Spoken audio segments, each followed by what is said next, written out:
और सुना। टूट गया सब तार, यंत्र बेचारा क्या करे, जब गया बजावन हार।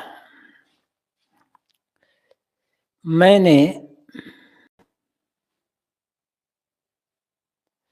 बाजा बजाने वाले को बाजा बजाते हुए सुना, लेकिन एक दिन ऐसा आया, बाजा के सारे तार टूट गए और बाजा बजाने वाला बाजा छोड़कर चला गया, तो बाजा बेचारा क्या करेगा। इस साखी का ये शाब्दिक अर्थ है। भावार्थ है, इस शरीर एक बाजा है। जीव इस शरीर रूपी बाजा को बजाने वाला है, इससे काम लेने वाला है।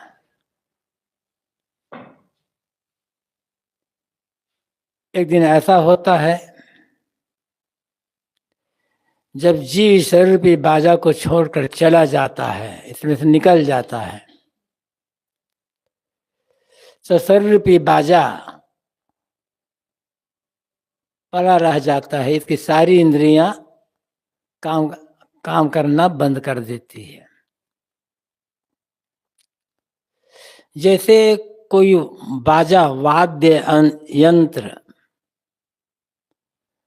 और उसका बजाने वाला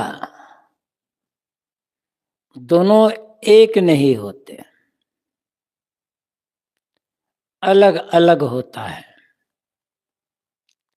वैसे ही इस शरीर और शरीर को बजाने वाले, शरीर से काम लेने वाला जीव दोनों अलग अलग है। फर्क क्या होता है, कोई भी बाजा बजाने वाला किसी बाजा के भीतर घुसकर उसे नहीं बजाता। बाजा बाहर दिखाई पड़ता रहता है और बजाने वाला अलग दिखाई पड़ता है। किंतु यहाँ पर शरीर रूपी यंत्र तो दिखाई पड़ता है, ये वाद्य यंत्र है, दिखाई पड़ता है। बजाने वाला जीव इसी के भीतर रह करके बजाता है, और फिर जब निकल जाएगा तब ये बाजा काम नहीं आएगा। बाहर तो बाजा बजाने वाला बाजा को छोड़ दे तो दूसरा भी बजा लेगा, उसको कोई तीसरा भी बजा लेगा। लेकिन शरीर रूपी बाजा को, इस वाद्य यंत्र को जब जीव निकल गया तो इसमें कोई दूसरा जीव आकर के इसे बजा नहीं पाएगा। निकल गया तो ये बेकार हो गया। शरीर वाद्य यंत्र है, जड़ तत्वों का साज, जड़ तत्वों से बना हुआ है।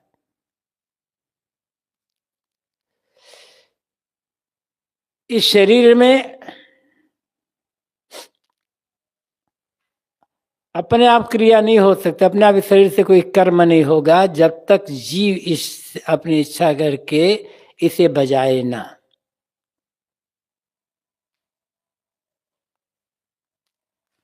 शरीर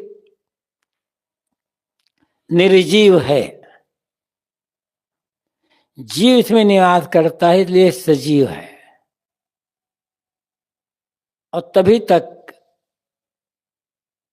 जैसे बोलना, चलना, खाना, पीना, सोना, जागना, सुनना, देखना, सांस लेना, ये सारे कार्य होते रहते हैं।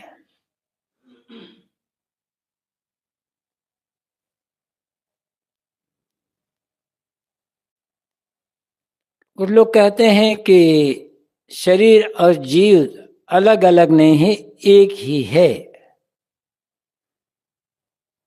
जब एक ही है तो ऐसा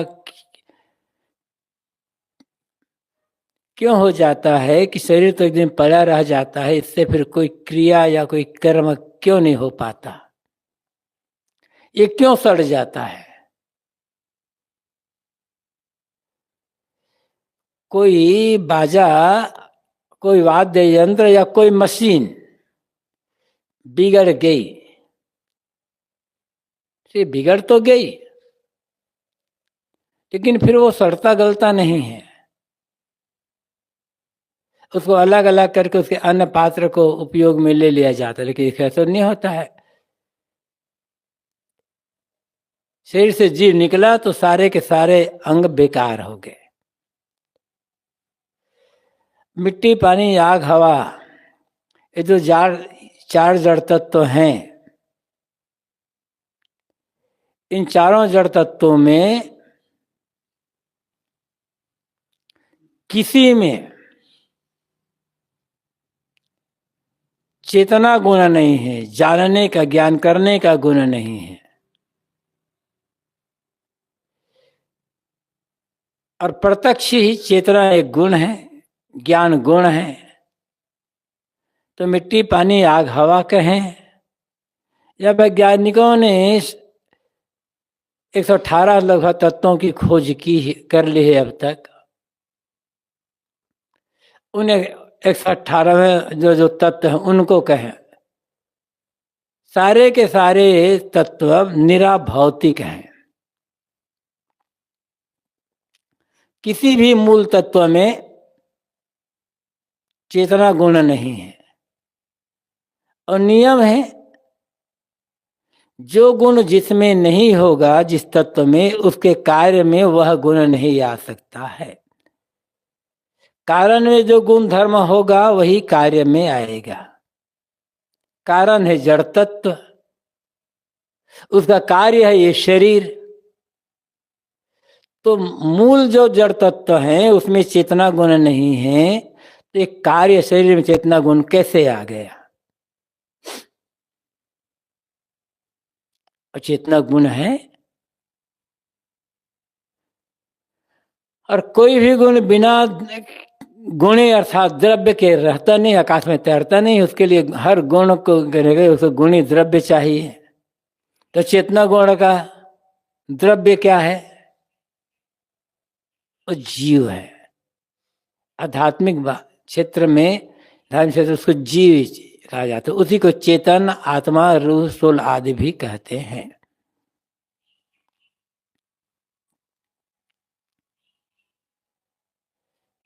वर्तमान शरीर है हमारा जब नहीं था तो इसमें निवास करने वाला जीव तो था नहीं। शरीर जीव नहीं रहेगा तब भी वो रहेगा।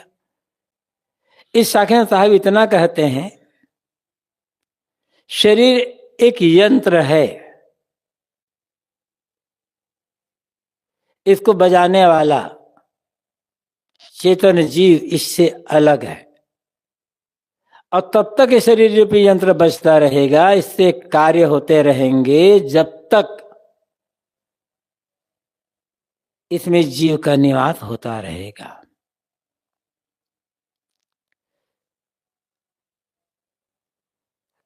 और जब जीव निकल जाता है इसमें से, तब इससे कोई कार्य नहीं हो सकता। इसे तो बस जैसे जीव निकला ऐसे पड़ा रह दिया जाए तो ये सड़ जाता है।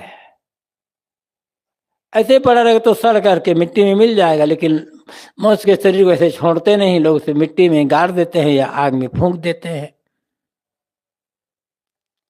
जब जीव निकल गया, साहब कहते हैं यंत्र विचारक क्या करे? इस शरीर की असमर्थता को साहब बताते हैं।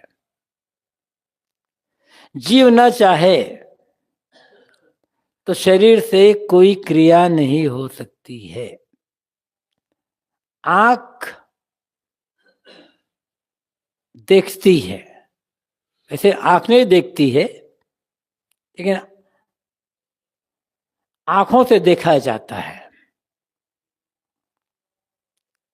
आंख अपने आप नहीं देख सकती। कोई चाहे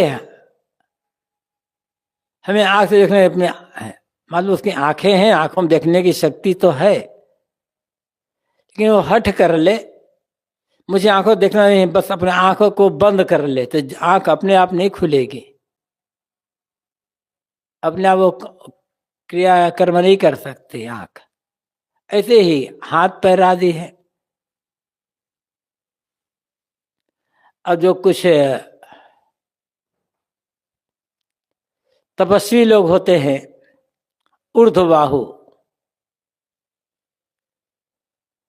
अपने एक हाथ को ऊपर उठाए रखते हैं,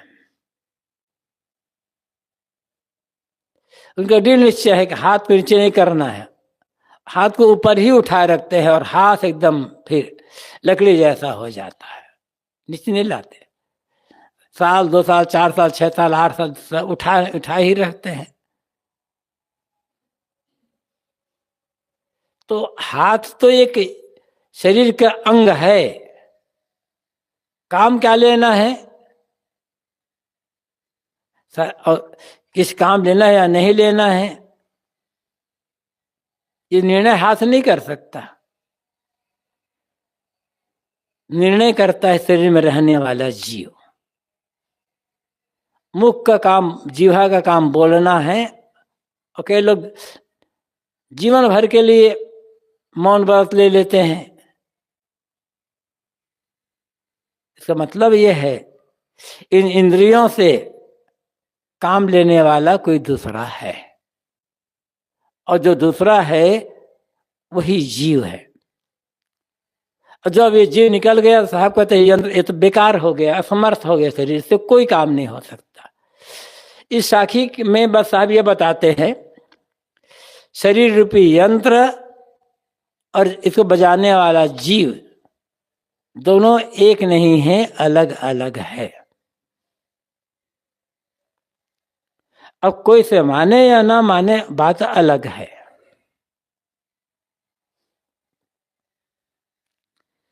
जो तू चाहे मुझको छाड़ सकल की आस,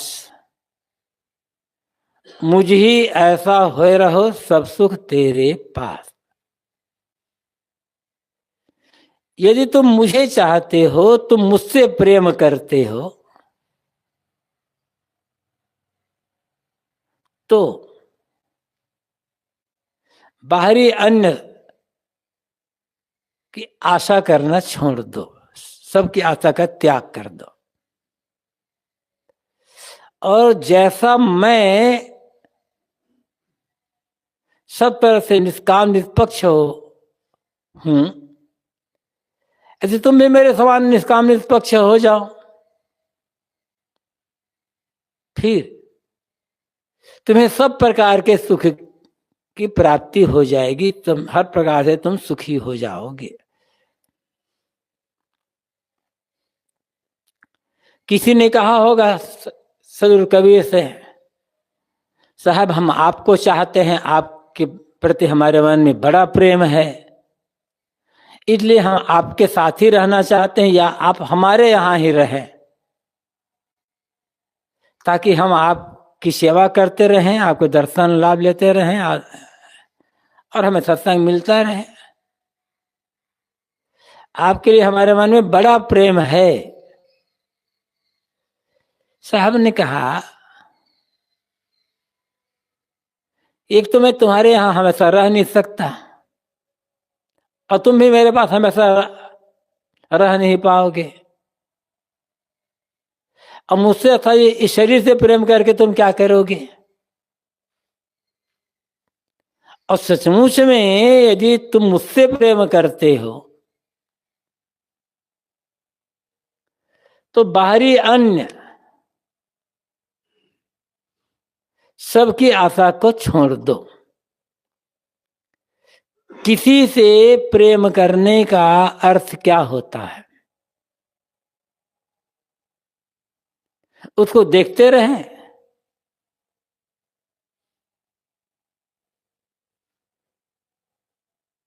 कई बार कहा जाता है निकट के संबंधी होते हैं, माता पिता है या भाई है या मित्र है या दूसरे और पति है पत्नी है कोई ऐसे है।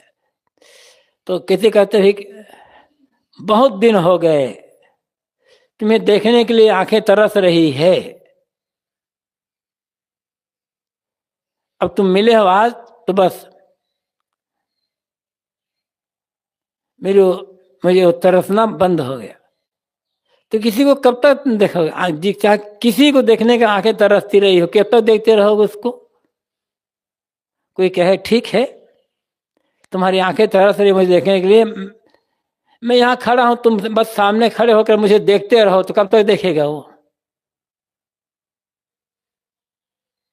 बिहार में ऐसा कहा जाता है, बिहार की मृदुता के लिए ऐसा कहना गलत नहीं है, लेकिन किसी से प्रेम करने का अर्थ क्या है? किसी से प्रेम करने का अर्थ होता है उसमें जो अच्छाइयां हैं, उसमें जो सद्गुण है, उनका जो आदर्श है, उनको अपने जीवन में उतारना।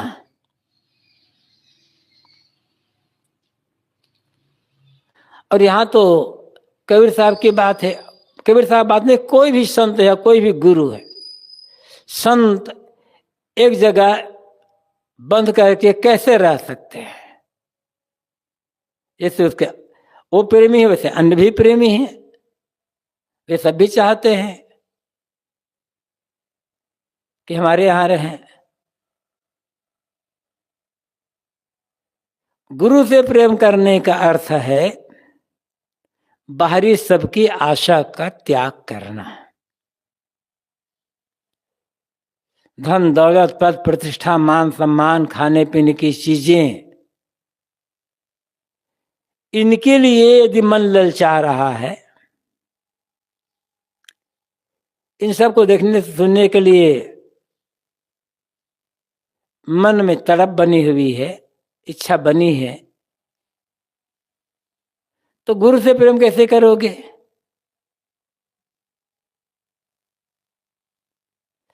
बाहरी जब तक चीजों का त्याग नहीं होगा, एक तो त्याग मतलब आशा इच्छा कामना, उनका त्याग जब करेंगे तब गुरु से प्रेम होगा। गुरु से प्रेम करने का होता है गुरु का जो ज्ञान है उससे प्रेम करना, गुरु का जो त्याग वैराग्य है, गुरु की जो साधना की रहनी है, उससे प्रेम करना था, उसको जीवन में धारण करना। गुरु के पास जाते हैं, कोई भी साधक जाता है तो गुरु के शरीर को देख करके नहीं जाता है, गुरु के बाहरी वैभव को देखकर नहीं जाता, गुरु के ज्ञान त्याग वैराग्य साधना इन सब से प्रभावित होकर जाता है। और इनको अपने जीवन उतारना ही गुरु से प्रेम करना है। तो आप कहते हैं जो तू चाहे मुझको, तुम मुझे चाहते हो, मुझसे प्रेम करते हो, तुम चाहते हो कि तुम मेरी भक्ति करते रहो, तो शरीर की भक्ति कब तक करोगे?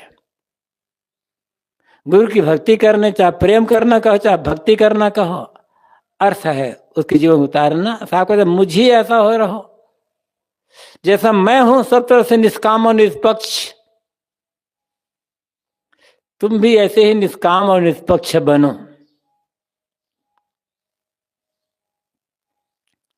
और तुम निष्काम निष्पक्ष बन जाओगे सब तरफ से, तो सब प्रकार के सुख की प्राप्ति हो जाएगी। सब प्रकार के सुख का अर्थ क्या है? निर्वासनिक सुख जो होता है, निष्कामता का सुख, जिस सुख में कोई इच्छा कामना नहीं है, वह सुख सब प्रकार का सुख है। आत्म सुख, आत्म स्वस्थता, इसमें किसी प्रकार का दुख नहीं है। आत्मसंतोष का जो सुख है वो स्थायी सुख है। इस आत्मसंतोष के सुख में कोई चंचलता नहीं है, कोई विकार नहीं है, यहाँ किसी छूटने का भय नहीं है, किसी लिए चिंता नहीं है। तो जब मन में कोई विकार नहीं, कोई इच्छा कामना नहीं, कोई चंचलता नहीं है, भय नहीं है, वो तो सब प्रकार का सुख है ना। निश्चिंतता सुख, निर्भयता का सुख। साहब ये नहीं कहते कि तुम मेरे पास आ जाओ और मेरी भक्ति करो तो मैं तुम्हें मुक्त कर दूंगा, ऐसा नहीं साहब। साहब ने ऐसे ये कहा है, अजहू ले छुड़ाए काल सो, मैं तुम्हें आज भी काल से छुड़ा सकता हूं। साहब किसी साधक को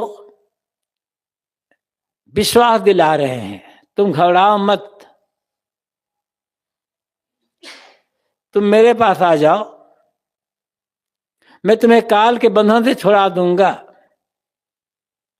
लेकिन ऐसा नहीं साहब, ये नहीं कर रहे हैं कि मैं तुम्हें आशीर्वाद दे दूंगा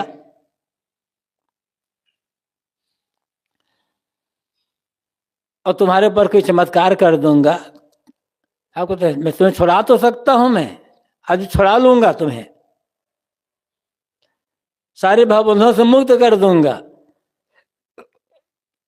लेकिन कब?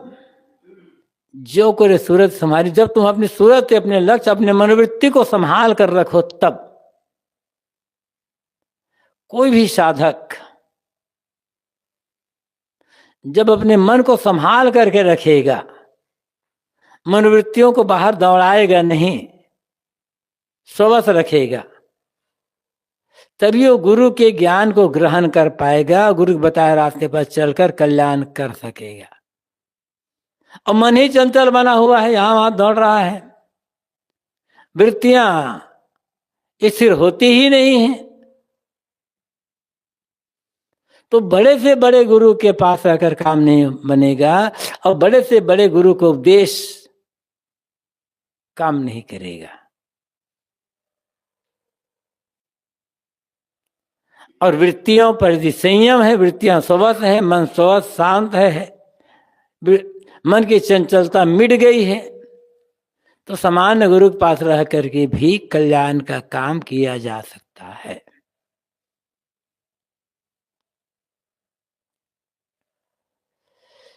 साहब यही कह रहे हैं, मुझे ऐसा जैसा मैं हूं, तो मुझे ऐसा सामान नहीं है कि मेरा सामान कपड़ा पहनो, मेरा सामान चलो फिर। जैसा मैं हूं निष्काम, जैसे आप कहते हैं ना काहू दोस्ती ना काहू से बैर, मोह और बैर दोनों से रहित, राग और द्वेष से रहित, सब तरफ से निष्पक्ष। कबीर साहब का किसी के प्रति न राग था, न द्वेष था, न मोह न बैर। यही साधुता है, और यही संतों का लक्षण है। राग द्वेष मोह बैर से ऊपर उड़ जाना, मतलब तटस्थ न्यूट्रल हो जाना सब तरफ से। और जो ऐसा हो गया,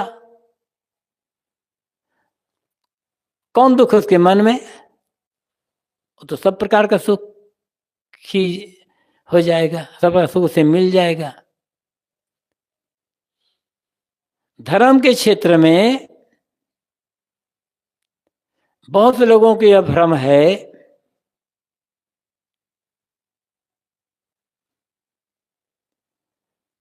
कि समर्थ गुरु शिष्य के बिना कुछ किए ही उस पर शक्तिपात करके उसे महान बना देता है, उसे मुक्त कर देता है। शक्तिपात का भ्रम बहुत चलता है, और शक्तिपात करने वाले गुरु भी बहुत होते हैं, और केवल भ्रम है, धोखा है।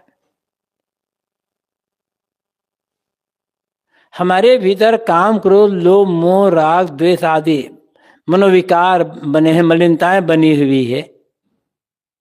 तो गुरु अपनी कृपा मात्र से इनको दूर कैसे कर देगा? हमारे मुख में हाथ डालकर इनको निकाल कर बाहर तो नहीं करेगा। शिष्य में कुछ योग्यता ही नहीं है तो गुरु चाहे कितना उपदेश करे, कुछ भी कर ले, उसी से ऊपर उठ ही नहीं सकता है। पात्रता होनी चाहिए, उसमें योग्यता होनी चाहिए। जब पात्रता होती है, पात्रता ऐसे नहीं आती है, पात्रता विकसित करनी पड़ती है, शिष्य को मेहनत करना पड़ता है, तब पात्रता आती है। और तभी आएगी पात्रता जब सब तरफ से अपने मन को समेट करके एक लक्ष्य पर केंद्रित किया जाए। कोई डॉक्टर ही बनना चाहता है, डॉक्टर की पढ़ाई करके होगा, अयोग्य डॉक्टर बनना चाहता है और मन को बिखेरा हुआ है उधर उधर, उसको सब मन को समेट करके डॉक्टरी विषय पर ही केंद्रित करना पड़ेगा। चलते फिरते, खाते पीते, अन्य और काम करते हुए उसी विषय का मनन चिंतन करना पड़ेगा। कोई वकील बनना चाहे तो उसी विषय का ही, कानून की धाराओं का भी मनन चिंतन करते रहना हर समय। थोड़े में ये करे, थोड़े में वो करे, थोड़े में वो करे, और अच्छा कोई डॉक्टर, अच्छा कोई वकील बन जाए, अच्छा कोई और बन जाए, कैसे संभव है? तो पात्रता विकसित करनी पड़ती है। हमारा पात्र ही खाली नहीं है तो दूसरा उसमें क्या डालेगा? डालेगा तो बह करके निकल जाएगा बाहर। गुरु योग्य हैं तो शिष्य को भी वैसे योग्य बनना पड़ेगा उस गुरु के ज्ञान को ग्रहण करने के लिए। जिसके मन में दुनियादारी का मोह बना हुआ है, जिसके मन में लोकायशना है, चाहता है कि हमें खूब बाहरी प्रसिद्धि मिले, मान सम्मान मिले, तो जिस मन में मान सम्मान पूजा प्रतिष्ठा का भाव रख करके कोई गुरु के पास रहता तो है, तो बाहरी उसको छल करके उसे गुरु गद्दी को तो पा लेगा, लेकिन गुरु ज्ञान के तो मतलब नहीं होगा ना। गुरु ज्ञान को सीख ही नहीं पाएगा, वो सुखी कैसे होगा? मान सम्मान पूजा प्रतिष्ठा गद्दी महंती की इच्छा रखने वाला व्यक्ति सुखी कैसे रहेगा? बाहर से दिखाई पड़ेगा लेकिन भीतर से चिंतित रहेगा, भयभीत रहेगा। तो शक्तिपात का भ्रम भले है, गुरु कितने महान से महान क्यों ना हो जाए, जब तक शिष्य में योग्यता नहीं होगी वो गुरु ज्ञान को ग्रहण नहीं कर सकता। और शिष्य में योग्यता है तो गुरु ज्ञान ग्रहण करके आगे बढ़ जाएगा।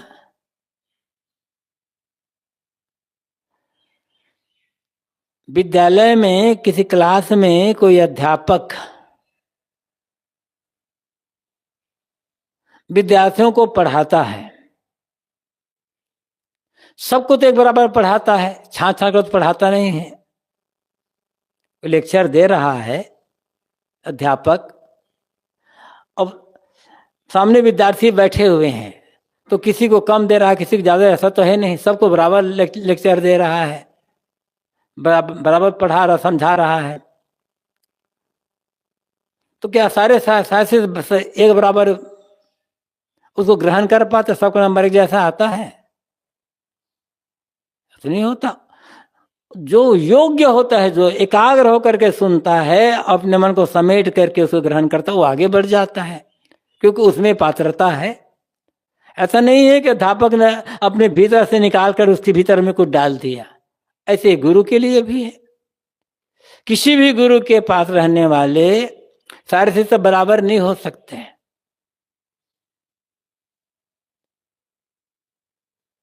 सबकी योग्यता अलग है, बुद्धि अलग है, प्रतिभा अलग है। बुद्धि कम भी है यदि तो मेहनत से बढ़ाई जा सकती है। दबी है वो बुद्धि तो मेहनत से तो बढ़ाई जा सकती है उस बुद्धि को। जैसे कालिदास के लिए कहा जाता है ना, महामूर्ख जिस डाल पर बैठा था उसी डाल को काट रहा था, महामूर्ख। लेकिन वही कालिदास ठान लिए मुझे विद्वान बनना है, तो महाकवि कालिदास हो गए।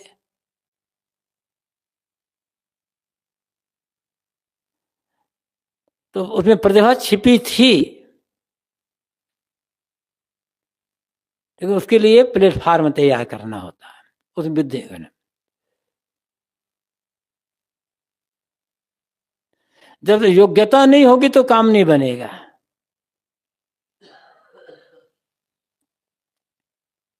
तुलसीदास के लिए कहा जाता है, हकीकत है यह जो भी, लेकिन कहावत चलती है ना।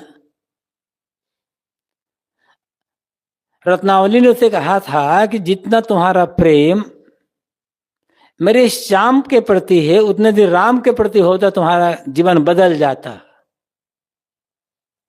और फिर वो महान कवि तुलसीदास हो गए, महावैराग्यवान हो गए। बहुत घरों में बहुत से महिलाएं अपने अपने पति को फटकारती है, सबके साथ तुलसीदास क्यों नहीं हो जाते हैं? क्योंकि उसको फिर उसकी मेहनत करनी पड़ती है। बात यहाँ कितना ही है कि साहब कहते हैं मुझे तुम चाहते हो तो मुझे चाहने, मुझे मेरे शरीर से प्रेम करके क्या करोगे? शरीर को पकड़ करके क्या क्या रखोगे तुम? मुझसे प्रेम करने का अर्थ है पहले तुम बाहरी जो अन्य विषयों की चाहना तुम्हारे मन में बनी है, तो सांसारिक प्राणी पदार्थों के, उन चाहनाओं को, आशाओं का त्याग करो। और जैसे मैं सब तरफ से अनासक्त, निष्काम, निष्पक्ष हूं, तुम भी ऐसे ही बन जाओ, अनासक्त, निष्काम, निष्पक्ष, सब प्रकार सुखी हो जाओगे। यही मुझे चाहने का फल होगा, मुझसे प्रेम करने का फल होगा। तो किसी गुरु से प्रेम करने का फल होता है उसके जैसा बनना। पूरा पूरा से जैसे नहीं बन सकते हम, बाहरी योग्यता में अंतर रहेगा ही रहेगा, लेकिन उसके ज्ञान को, उसके वैराग को ग्रहण कर लें, बस उनके जैसा बन जाएगा। बाहरी स्तर पर तो ये सबके जैसा नहीं बन सकता, लेकिन त्याग वैराग साधना की रहनी में बराबर हो सकता है। कोई गुरु है तो उसका शिष्य उसके जैसे ही प्रवक्ता बन जाए, विद्वान बन जाए, ये तो नहीं कहा जाता। हाँ, बन सकता है, उससे बड़ा भी बन सकता है यदि मेहनत करे तब। न विद्वान न भी बन सके और साधना में ध्यान दिया, वैराग्य में ध्यान दिया, तो जैसे गुरु का मन निर्मल है वैसे शिष्य का भी मन भी निर्मल हो सकता है। उसमें कोई अंतर नहीं होगा। जिस साधना की रहनी में चलकर गुरु ने अपने मन को स्वबस संयत शांत कर लिया, ऐसे ही शिष्य भी अपने मन को स्वबस संयत शांत कर सकता, उसमें कोई अंतर नहीं होगा। बाहरी शरीर की बनावट में और प्रवचन शैली में, अन्य प्रतिभा में अंतर भले हो, लेकिन जैसे गुरु वैराग्यवान है वैसे शिष्य भी वैराग्यवान हो सकता है, लेकिन तब जब मेहनत करे, तब उसका लक्ष्य दे, तब। साहब कहते फिर तुम मेरे जैसे ही, जैसे मैं सुखी हूं सब तरफ से, ऐसे तुम भी सुखी हो सकते हो। और गुरु के पास जाते क्यों हैं? मन के सारे दुख को मिटाकर सब प्रकार से सुखी होने के लिए। सब प्रकार सुख तभी मिलेगा जब मन में निष्कामता होगी, निष्पक्षता होगी और अनासक्ति होगी। साधु भया तो क्या भया, बोले ना ही विचार, हते पराई आत्मा, जीव बांध तलवार। सदगुरु कबीर कहते हैं क्योंकि साधु का वेश पहन लिया तो इससे कौन सी बड़ी विशेषता हो गई? यदि वह विचार पूर्वक बोलता नहीं है तो, और तो अपनी जीभ में कल्पना भ्रांति कटु वचन की तलवार लेकर के दूसरों की आत्मा का हनन करता रहता है। साहब ने कहा है कि साधु होना चाहिए, साधु तो होना चाहिए, लेकिन यहां इसका मतलब दो प्रकार से है। कोई त्यागी बैरागी है, कोई त्याग बैराग्यवान तो है, साधना में कमी नहीं है, लेकिन यहाँ साहब कहते हैं हते पराई आत्म जीव बांधरवा, यदि वो विचार पूर्वक नहीं बोलता है तो सत्यन साहब कहते हैं थोड़ा धीरे बोले तो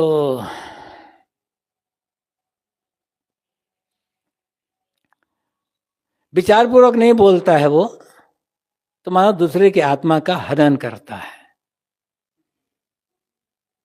अब कोई साधु है, अनेक साधु जैसे लोगों को गाली देता रहता है, दूसरों के लिए शब्द का प्रयोग करता रहता है, वो भी है।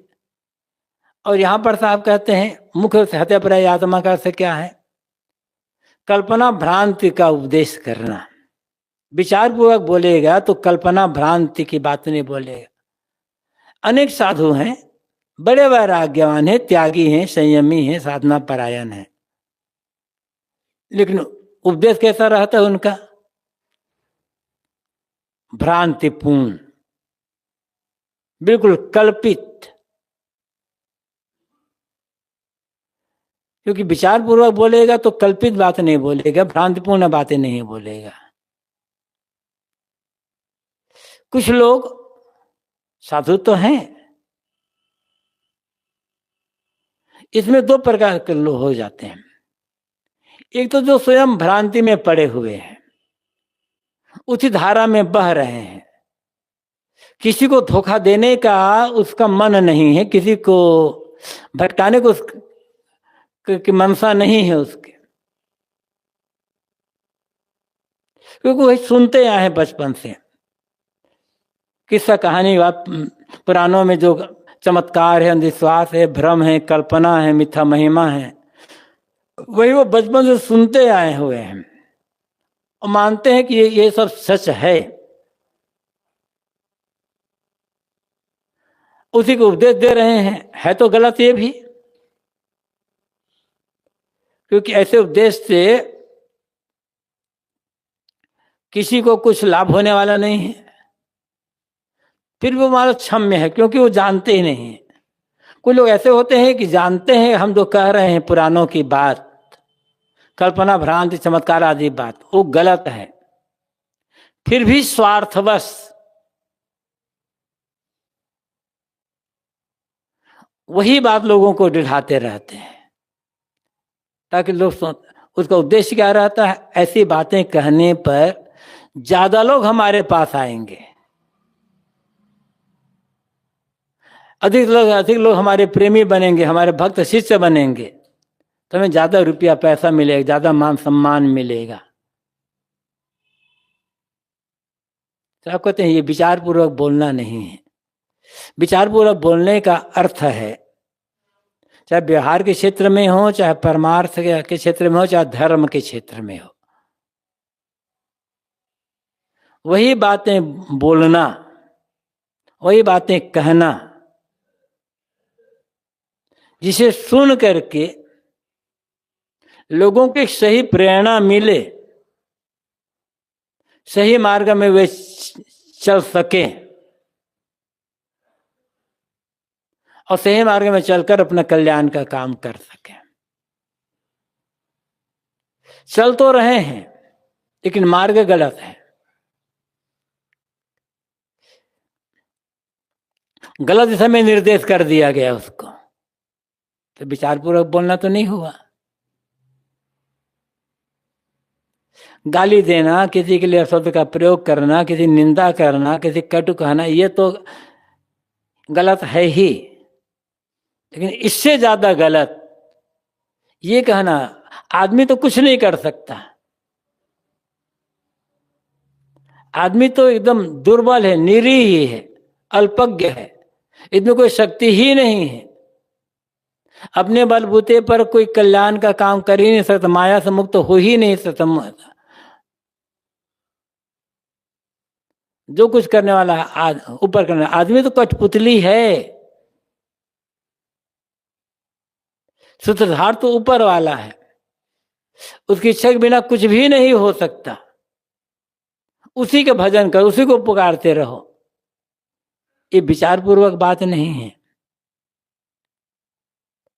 क्योंकि ऐसा कोई सूत्रधार नहीं है जो आदमी को कठपुतली बना करके नचा रहा हो। ऐसा होता तो आदमी कभी कोई गलत काम नहीं करता, गलत दिशा में नहीं जाता, सही रास्ते पर चलता, सही उसे आत्मबोध होता। तो जीव को किसी की भक्ति में इतना डरा देना, इतना डरा, उसी में वो रात दिन डूबा रहे, आत्मविवेक जिसका जागृत है ही ना हो, ये तो साहब कहते हैं हते पर आई आत्मजीव बांध। जीव में कल्पना भ्रांति के वचन रूपी तलवार बांध कर दूसरे के आत्मा का हनन करना, उस आदमी के आत्मा को कुचल देना है एक प्रकार से। और ऐसे बहुत लोग हैं एकदम दृढ़ता पूर्वक मान लिए हैं हम कुछ कर ही नहीं सकते, हमें कोई ताकत ही नहीं, हमें कोई बल ही नहीं है, ये साधना वैराग बहुत कठिन है जब तक तो ऊपर वाले कृपा नहीं होगी। कृपा ताकते ताकते जीवन बीत जाता है, मतलब कुछ नहीं रह पाता उसका। सही उपदेश, सही बात कड़वी लग सकती, बात भले अलग, और जो सही बात है उसको चाहे कितने भी हम नम्रता पूर्वक कहें, कुछ न कुछ उसमें कड़वाहट आ ही जाती है, और कड़वाहट होती नहीं है क्योंकि बात हमारी मान्यता के विपरीत होती है।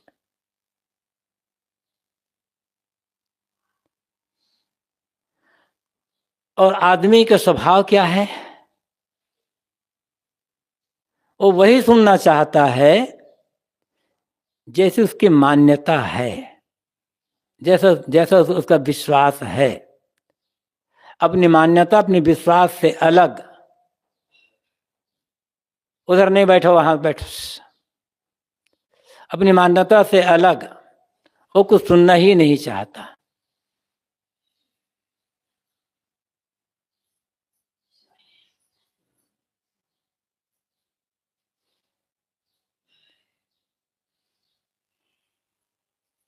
और मानव विपरीत जब होता है कोई बात तो लगता है ये बात तो कड़वी बात है, उसकी मान्यता के अनुकूल हो तो लगता है हाँ ये बात सच है। तो सच बात को कितना मुलायम बना करके कहो, वैसे कहा गया सत्यम बुरात प्रियम बुरात, सत्य बोलो लेकिन प्रिय बोलो, लेकिन सत्य हमेशा प्रिय नहीं हो सकता है, कुछ न कुछ अप्रिय रहेगा ही। क्यों? हमारे मन में असत्य के लिए प्रेम है, और सत्य के लिए जब प्रेम रहेगा तो सत्य को कितना मीठा बनाकर बना लो वो कड़वा ही लगेगा। सही बात बोलना है, वो भी विचार पूर्वक बोलना है, एकदम सही बात को भी इतना ऐसा न बोला जाए कि लोगों को लाठी मार जैसा लगे, कटु खंडन कर देना किसी के विश्वास का, ये भी हत्या पराई आत्मा ही है। सही परख देने की आवश्यकता है, और सही परख को एकदम सही ढंग से कर रहे हैं फिर भी कड़वा लगता है तो उसमें कुछ नहीं किया जा सकता। तो दोनों तरफ से है, कल्पना भ्रांति भ्रम अंधविश्वासपूर्ण बातें कहना, जीभ में तलवार बांध करके दूसरे के आत्मा खनन करना है। तो ये भी कहना पड़ेगा कि किसी का एकदम कटु खंडन कर देना, बिना विचार किए, ये भी जीभ में तलवार बांधकर दूसरे की आत्मा का हनन करना होगा। हंसा के घट भीतरे बसे सरोवर खोट, चले गांव जहमा नहीं तहां उठावन कोट। एक हंस था, उसके मन में दुर्भावना पैदा हो गई कि मुझे ये मानसरोवर छोड़ करके गंदे पानी से भरे हुए किसी छोटे ताल तलैया में रहना है। तो उसको दुर्भाग्य, जहां पर एक छोटा सा गांव भी बसाया नहीं जा सकता, छोटा सा घर भी बनाया नहीं जा सकता, वहां जाकर कोई किला बनाना चाहे तो ये संभव कहां है। हंस मानसरोवर झील में रहता है, ऐसा कहा जाता है, जो स्वच्छ अस्वच्छ झील के आसपास रहने वाले हंस, उसके मन में आ जाए कि मुझे इसे छोड़ करके छोटे गड्ढे में रहना है जहां गंदा पानी भरा हुआ है, तो हंस का दुर्भाग्य तो कहा जाएगा। हंस ये मनुष्य है। सदगुरु कबीर ने अपने वानियों में बीजक में तो अक्सर आया है, अन्य जगह भी बहुतायत रूप से हंस शब्द का प्रयोग किया है, और ज्यादातर अर्थ हंस मनुष्यों के लिए कहा है। जी के लिए भी आया है, संत जो है वैरागवान संत रहने सब उनके लिए भी है, लेकिन ज्यादातर मनुष्य जीव के लिए कहा है। मनुष्य स्वभावतः शुद्ध बुद्ध है, निर्मल है, ये जीव भी निर्मल है, ये तो मनुष्य तो ही है। अब मनुष्य रूपी जो हंस है, ये मानसरोवर झील दया क्षमा सत्य धीर विवेक विचार, जो सद्गुणों की जो रहनी है, ये मानसरोवर है। इसको छोड़ करके काम क्रोध लोभ मोह राग आदि जो दो दुर्गुण दुर्व्यसन रूपी जो छोटे गड्ढे में रहना शुरू कर दे, तो तुम्हें उसको दुर्भाग्य ही तो कहा जाएगा। या फिर बाहरी रूप में कहे तब साधु संगति सत्संग, संतों की जो संगति है, ज्ञान वैराग्यवान जो संत हैं, उनकी संगति मान कहो कि वो मानसरोवर है। और ऐसे सत्संग रूपी मानसरोवर को छोड़कर कोई साधक कुसंग में प्रेम करने लग जाए तो वहां से मेरा कल्याण हो जाएगा, तो उसको दुर्भाग्य होगा ना। कुसंग क्या है? गंदा पानी से भरा हुआ एक छोटा गड्ढा है, इसमें तो कीड़े मकोड़े बिलबिलाते रहते हैं। और कोई कुसंग में प्रेम करना चाहे तो उसका कल्याण कैसे होगा, उसे शांति कैसे मिलेगी? उसको दुर्भाग्य ही कहा जाएगा ना। कुसंग को छोड़ करके लोग सत्संग में आते हैं कल्याण के लिए, यहां संत समाज में रहकर भी कुसंग से प्रेम कर रहा है, दुर्भाग्य ही तो है।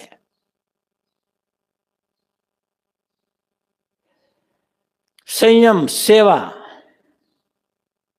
साधना, मानो ये सत्संग है। क्योंकि मानसरोवर में मोती मिलते हैं, तो जितने भी इस सत्संग रूपी मानसरोवर में ही सद्गुरु रूपी मोती मिलेंगे ना, ज्ञान के मोती मिलेंगे। अब ऐसे भी हंस तो शुद्ध है, जीव तो शुद्ध है, जीव का स्वरूप शुद्ध है, जीव स्वरूप से मलिन नहीं है, निर्मल है। लेकिन ये निर्मल जीव प्रेम कहां कर रहा है? विषय विकार में, दो दुर्गुणों में।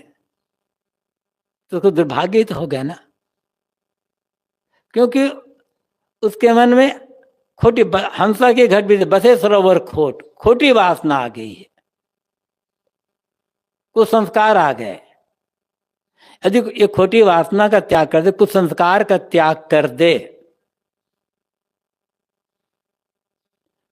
तो जैसा निर्मल है वैसे उसे निर्मलता की ओर आगे बढ़ जाएगा। निर्मलता पाना नहीं बाहर से, है ही दबी हुई। मन में जितने भी बुरे विकार आते हैं, बुरे विचार भी आते हैं, बुरी इच्छाएं पैदा होती है, इनका त्याग करता चला जाए, उनमें रस न ले और धीरे धीरे अच्छे विचार मन बनाता चला जाए, तो हमेशा वो मानसरोवर झील में निवास कर सकता है। लेकिन होता क्या है, अच्छे विचारों में मन नहीं लगता लोगों का। आदमी के मन में बुरे बुरे विचार चलते रह जाते हैं। ये तो है, बसे सरोवर खोड़ यही है। अच्छे विचार करने में, सकारात्मक ज्ञान विवेक सेवा भक्ति साधना के विचार करने में कठिनाई क्या है, घाटा क्या है इसमें? लेकिन यहां मन लगाता नहीं है, क्योंकि संसार से सुख पाने की इच्छा है उसके मन में, धन भोग की इच्छा है, पद अधिकार की इच्छा है, इसलिए उनके ही बातें सोचते रहना, ये खोटे सरोवर में निवास करना है। जो व्यक्ति बाहरी इंद्रियों के भोगों का चिंतन करता है,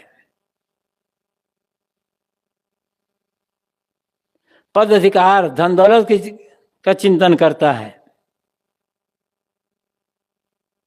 वो भीतर मन से स्वस्थ कैसे रहेगा? कोई आदमी बराबर गंदा पानी पीता रहे, गंदा पानी सड़ा पानी पीता रहे, तो स्वस्थ कैसे रहेगा? शरीर तो अस्वस्थ हो जाएगा। चाहे बाहर से आदमी कितना भी साफ सुथरा क्यों ना दिखाई पड़े, बाहरी वैभव से संपन्न क्यों ना दिखाई पड़े, इसलिए उसके मन में खोटी वासनाएं हैं। धन और भोग, पद प्रतिष्ठा, यही उसके जीवन का लक्ष्य है और इसी के बराबर चिंतन करता रहता है, तो मानसिक रूप से वह कभी पूर्ण स्वस्थ नहीं रह सकता और सच्चे सुख का अनुभव नहीं कर सकता है। और ये सब हो रहा है दुनिया में, देख लो।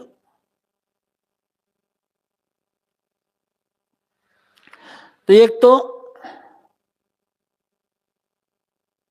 जो दया क्षमा सत्य धीर विवेक विचार, ये सब मानसरोवर के समान है।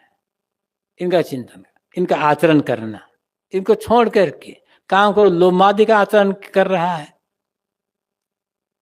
दूसरी तरफ सकारात्मक आत्मचिंतन छोड़ करके राग रंग का चिंतन कर रहा है। ये मानसरोवर छोड़कर खोटे सरोवर में बसना करना है।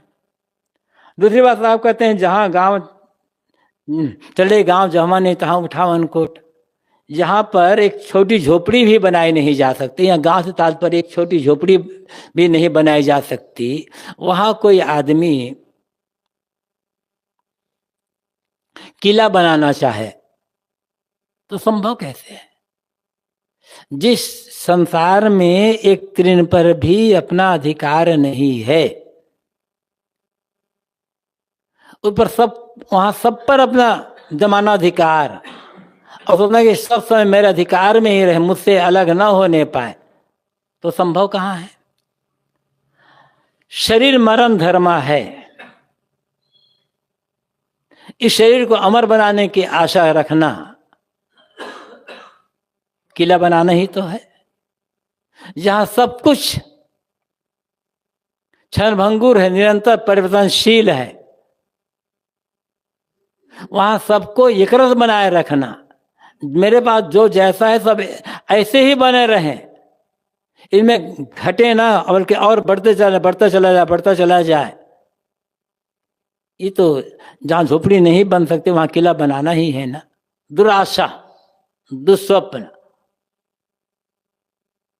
असंभव को संभव बनाने का प्रयास करना। शरीर मरण धर्म है, इसको अमर बनाने की आशा रखना, असंभव को संभव बनाना है। चीजें बदलने वाली है, परिवर्तनशील है, उनको एक रस बनाए रखना, असंभव संभव बनाना। ऐसे और गिनते चले जाओ तो परिणाम क्या होगा? अंत में निराशा, हताशा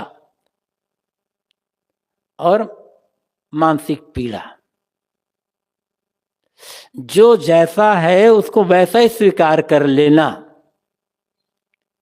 अधिकार लालसा छोड़ देना, भोगों से सुख प्राप्ति की लालसा छोड़ देना,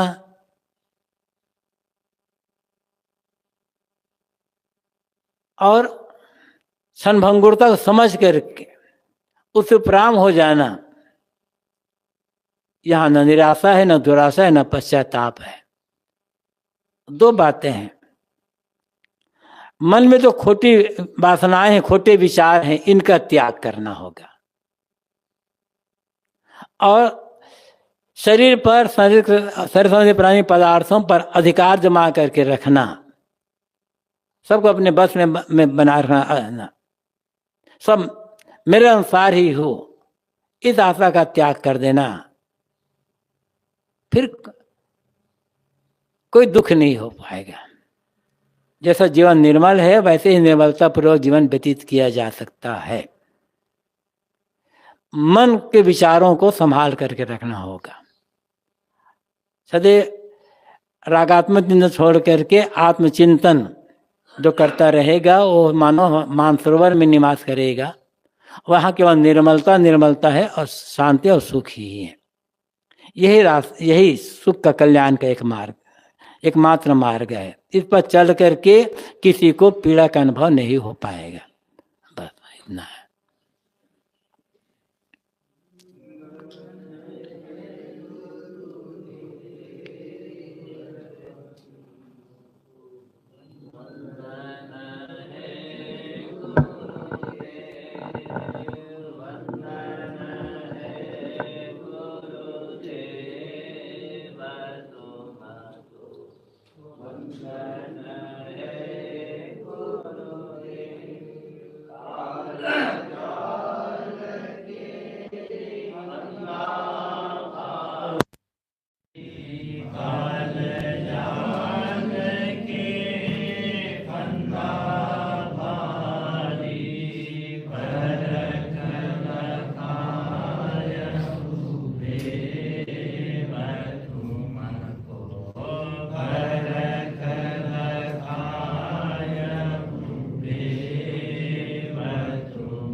La la